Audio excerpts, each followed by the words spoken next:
میذارم قلم رو شقیقم، حس میکنم واسه خیلی و هنوزم غریبم. مثل کفتار لاشه رو دریدن، شما اهل ریسک نیستی تنهایی پریدن. هنوزم گلتون میزنن مثل دوست، به خونتون میزنن مثل اسطوره. میام جلو این قولا رو بزنم، من مرد دردم با کلت این رولتون میزنم. انگاری الانو بهترم، رب نوشن شده واسم ستون و سپرم. اینقدر تنهام شده ورق پسرم، حرف مفتارو دارم دادا میگیرم یه برم. قطر خونا منو هستش فامیله، اونا حابیلن و دلم این قابیله. واسه عالم اشک ابرا کاندیده، این که شعر و ورق میره چون که قلم پا میده. حس میکنم که دیگه دردم کافیه، میخوای بفهمی چی میگم بشقف خافیه. این که کنار تو شعر نوشتم عجب فازیه، زندگی رو میبرم واسه تو چون این بازیه. این که بیتام پشت هم سوار یک تازیه، مثل سخن سازیه عجب بیت نازیه.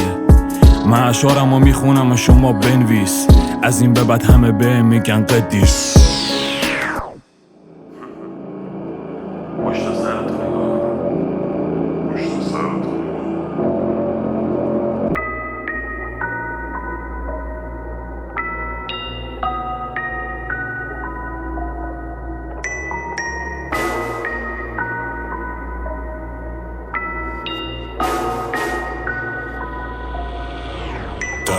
من اومدم جلو اینجا گفتم به تن بزنم، قلمو پر میکنم بیام به کلتون بزنم. من ته خطیم میام که همه رو بزنم، این که چجوری بزنم بلدم بزنم. اینا که چیزی نیستن کسی نیستن دردی نیستن، بزرگتو میزنم و واسه بعدی نیستم. با بزرگا میگرم چون که اهل ریسکم.